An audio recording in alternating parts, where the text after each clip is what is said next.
Hey everyone, coming to you a little bit late here on Monday evening, but just had a couple of subjects stir up in me tonight, so I thought I'd jump on. We'll give everyone a few minutes to join in, and hope everyone had a great start to their week. I know I did, and hope you got a chance to see some of the pictures I posted today. My dad and I enjoyed dinner at Pure Food and Juice, and eating raw vegan real food that just tastes amazing and is so nutritional for our bodies. And then I got to drink a juice from High Juice. My friends, the Witters, just opened up their new juice bar here in town, and tonight was the grand opening. And so I got to stop by there. It was just fantastic and really enjoyed the juice. Sorry, lost connection there for a second. Good day to you as well, David. Anyway, had a great day this afternoon. Hello, Stephanie. How are you? My dad and I got our infusions, and I told my wife Caroline tonight, I love my dad, I love my family, but just being with my dad and just walking through this with him right now, I just feel this deeper love for him, and just care about him so much, and just want to see him get better, and see him heal, and just believing that if he takes a similar path, that he can see similar results. It's a little bit different with what he's dealing with than what I was dealing with, but we're going to give it our best shot and give him the best chance. And it's just a neat connection. Sometimes he's fully there and we're able to have great conversation, and other times, some things are misfiring a little bit upstairs, but oh man, he just puts a smile on my face. And we had a funny moment actually today where he kind of said something kind of off the wall, and actually both him and I just started dying laughing, and I mean, we were busting a gut. It was so funny. And those moments I just cherish, and it just made me feel, again, so much gratitude and so much thankfulness in my heart, that I've been able to heal myself, that I'm here, that I'm alive, that I'm well, that I'm doing good, and that I can not only continue getting treatments, but that I can also be here with my dad. And boy, it sure is, Carrie. Hello, Sarah. Hi, Fran. Anyway, I don't want to dive too far into this, but I do want to ask everyone to consider a donation. We are our goal is to get 1,000 people to give $50. You can go to youcaring.com/father-son-cancer. That's youcaring.com father-son-cancer. Infusions cost a lot of money. My targeted protocol, the protocol my dad's now on, there's supplements, there's tinctures, there's just a lot involved. So if you can give $50, that would be awesome. If you want to just say yes in the comments below, that would be incredible. And anyway, so thanks for tuning in tonight. I wanted to dive into two quick subjects. One that I'm really excited about. It's so cool. Caroline actually said, "Hey, I wonder if you're still gaining more weight." About 9 or 10 weeks ago, when the fluid buildup actually stopped and I no longer had to be drained anymore, thank you, Jesus, I was at about 135 pounds with no fluid buildup. And I've been running here the last week or two at about 145 pounds. Well, hello, Jennifer. Hey, Jen. Tonight, Caroline had me get on the scale, and I actually weighed in at 148 pounds. So I've gained another 3 pounds. I've gained a total of 13 pounds in the last 8 weeks or so. And I'm eating the same. I mean, I'm eating a plant-based diet, high in fruit. I mean, I pretty much post what I eat every day. A lot hadn't changed. Well, it took me back to something my very first health coach actually told me, And this has really resonated, and it really gave us a lot of confidence when we understood it. Hello, Bonnie. Nice to have you on here. He told us not to worry so much about weight, not to worry so much about how much I was losing, and not to worry so much about how much I was gaining. What's up, Thomas? Brother from another mother. How you doing, T-Man? Good to see you, buddy. So he explained that when our bodies are toxic and they're full of toxicity and they're full of sludge and our lymphatic system is clogged up and we have junk and, we've eaten unhealthy things and we've been bombarded by the environment and radiation and all of that, that it's difficult for our body to absorb the nutrients when we start to eat real food, fruits and vegetables. He said, listen, though, I can just tell you from experience, Ryan and Caroline, that once Ryan cleans out his body, then what will happen is he can just continue eating the same way, and all of a sudden he'll just start gaining weight because his body will absorb all that nutrition and it will help him get to his optimal weight. And that made sense to me. He said, it's like if you had a glass, a 12-ounce glass, and he said if it was, if it was full of sludge and muck and junk and all this crap in there, and you tried to pour fresh juice into there, the glass could not absorb 12 ounces of juice because of all the, stuff blocking it, basically, that's in obstruction. But if you clean out all the obstruction, if you clean out all the sludge and the junk and you detox, then basically what happens is now the glass can absorb the juice. Well, our bodies are the same way, and I am literally seeing that happen. In fact, some days I almost feel like I don't eat enough, but I'm satisfied. But again, I'm gaining weight. Like I'm telling you, if you guys were with me 24/7 and you saw my food intake, you would not assume, based on the way we've been brainwashed, the way we've been trained, that someone like me would be gaining weight. So why are people struggling to gain weight? I just wonder. Again, I'm not a doctor. I don't have, a ton of evidence on this. It's just an idea. It's just a suggestion. It might be the case in some situations with some people, and it may not, okay? And some of you may be very frustrated, and you've tried lots of things, and this may or may not work. But I just wonder if some people who are struggling to gain weight, I wonder if maybe they need to detox more. Sorry, it looked like I lost connection there again for a second. Maybe they need to detox more. Maybe perhaps they haven't gotten enough of the sludge out and enough of the gook and the junk and the clogging of the lymphatic system. And maybe if they actually would focus on detoxing long enough and clean out their body, and then of course, it's all about eating real food and eating healthy fruits and vegetables and things that were truly made by God from nature and our universe, and then our body can start to absorb those.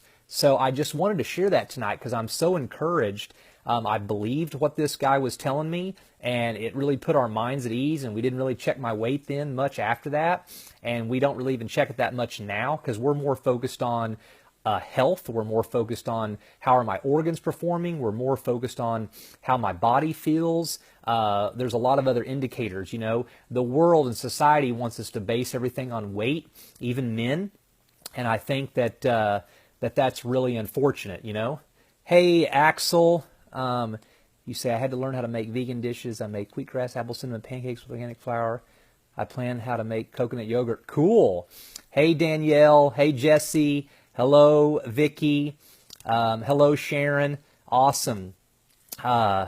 Yes, I have done over 400 coffee enemas, Sharon, in the last 11 months, and I've done about a dozen colonics treatments as well.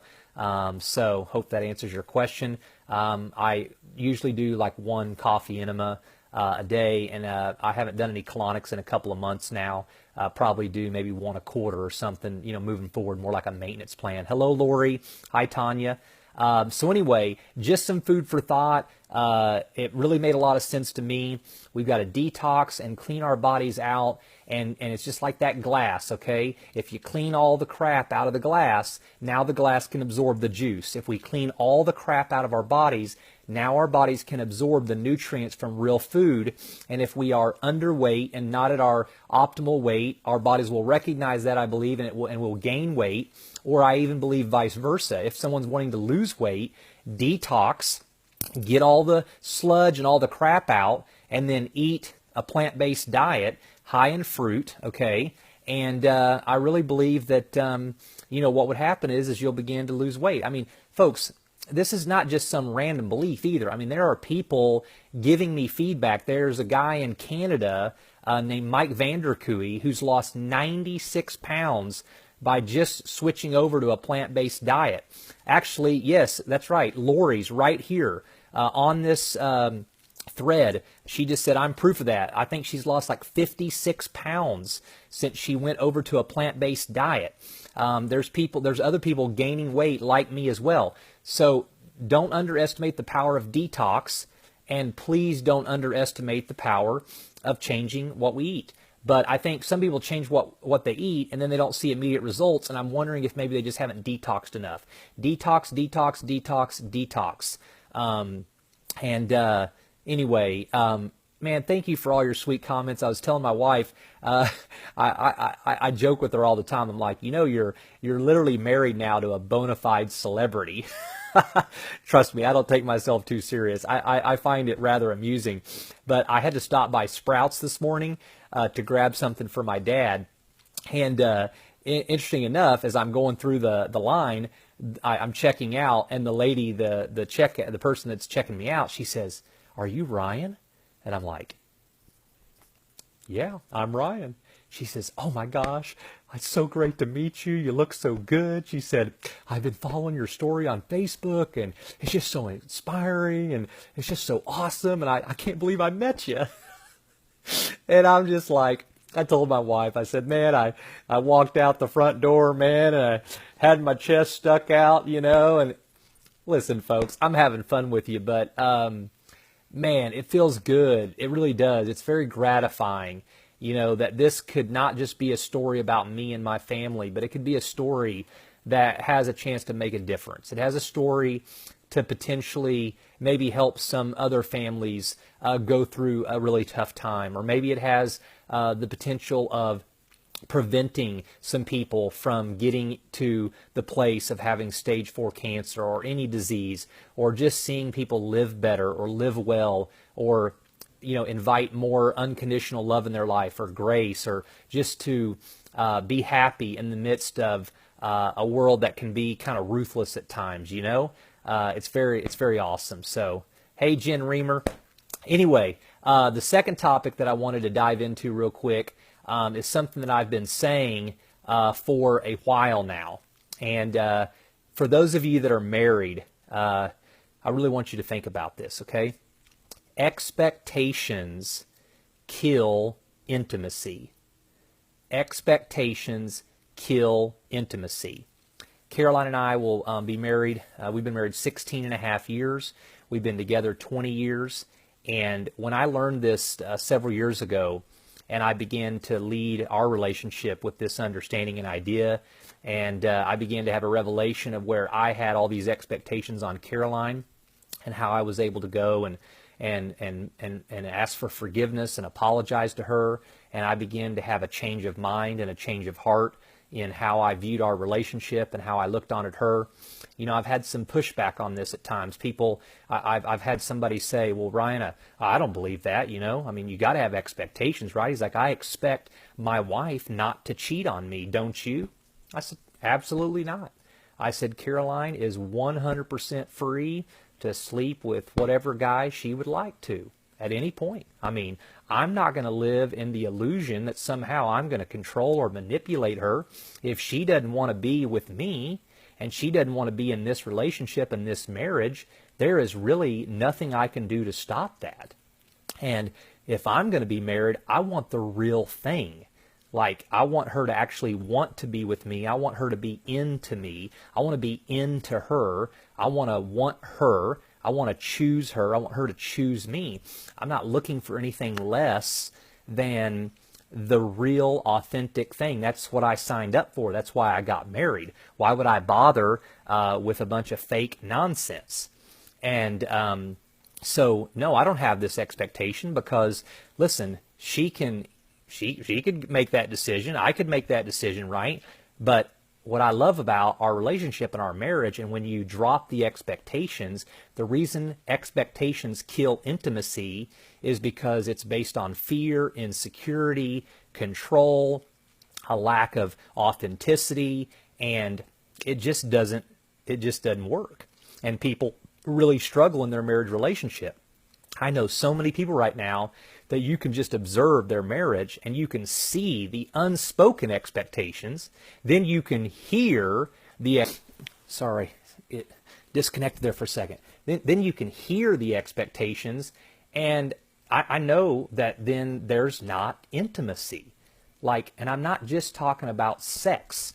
Obviously that's part of it, but I'm talking about like they're not into each other. They don't connect. They're not in love. They're not like I'm into Caroline. I want her. I want to be with her, and of course sexually, but in all kinds of ways. And she feels the same way about me. Not 24/7. No. Do we have our moments? Absolutely, right? But when I let go of the expectations that I thought God had on me, then I stopped putting expectations on myself, and I stopped having them for her. You know what's amazing? Caroline really hasn't changed, but today I see who she is and all the things that she does, and I appreciate them, whereas some of those things actually used to irritate me, and I used to get so frustrated about them because, again, I was living in a world of expectations. Expectations kill intimacy. And we need to have a revelation. What's up, David Brown? Ooh, man, love you, buddy. Can't wait to see you next time I'm in OKC, by the way. I've been missing you, man. And so we've got to be vulnerable enough. We've got to want the real thing enough that we've got to put down the facade, and we've got to apologize. I remember several years ago when I had this revelation, I went to Caroline, and I just said to her, I remember we were sitting in the kitchen, and she was up on the counter, and I just said, Caroline, I said, I am so sorry for all the times that I just expected you to have sex with me, and that I made you feel bad, and I put guilt on you, or I made you feel like somehow you weren't being the wife you needed to be. I said, listen, I choose you. I want to be here, and I just want you to know I don't want you to ever have sex with me ever again unless you really want to. Please do not do it out of obligation. I'm not going to leave you. I'm not going anywhere. I want to be in this marriage, and I want to have the real thing. And I'm like, I don't know if you can believe this completely in your heart, and big old tears were just rolling down her eyes. But I'm like, and I'm not saying I won't mess up, and I'm not saying at some point I won't accidentally fall back and make you feel like I've got these expectations again. But I'm telling you, this is really my heart. I want the real thing with you. I'm like, have sex with me because you want me, because you're into me, because we have romance in our marriage, and because we're putting effort and time and energy, and we're connecting, and we're not just going through the motions, right? And I'm telling you guys, it's unbelievable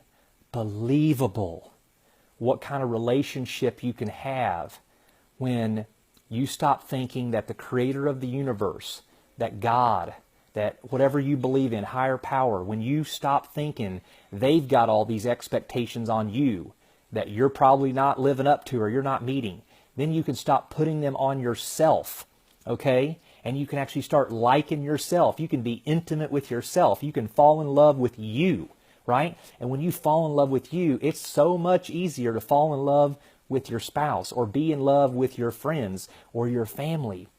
Expectations kill intimacy. Okay, guys? So I just felt like those were two things that I really wanted you to hear tonight. And I just wanted to jump on. I know it's late on a Monday evening. And thank you again for all the love, support, interaction, everything that's going on. Like I said, if you weren't on earlier, I'm going to post the link. I know that there are lots and lots of people that we can continue to help and can benefit from us sharing information, passing along our story, Caroline and I answering people's questions. Please, if you can, we're asking for 1,000 people to give $50 so that my dad and I can keep going, so we can continue to get these amazing results. I want to get all the way to the finish line. I want to be NED, no evidence of disease. Okay? I want to see cancer freedom. I want to eradicate it 100%. All right? But there's no expectations, there's no obligation. But if you can, if you would consider, go to youcaring.com/father-son-cancer. That's youcaring.com/father-son-cancer. And if 1,000 people gave $50, you would set my dad and I up for us to be able to do everything we need to do with all of our infusions, our protocol, and everything we need. My dad's living with us. It would just mean the world to us, okay? I love you guys so much. Thanks for joining. This has been Wisdom from the Recliner, Volume 25. And just remember, we can gain weight, but we got to detox first. And then our body can handle the real food coming in, absorb those nutrients, and either help us lose or gain the weight we need. But if we're not seeing the results we want, maybe we need to detox more first. And then expectations kill intimacy in our relationships. I want to see marriages thrive. I want to see marriages where people are into each other. I want to see people who've been married for a really long time being told when they're out in public that they look like they're newlyweds, right? So I love you guys. Have a great night. Have a good week. And we'll see you next time on Wisdom from the Recliner. Bye-bye.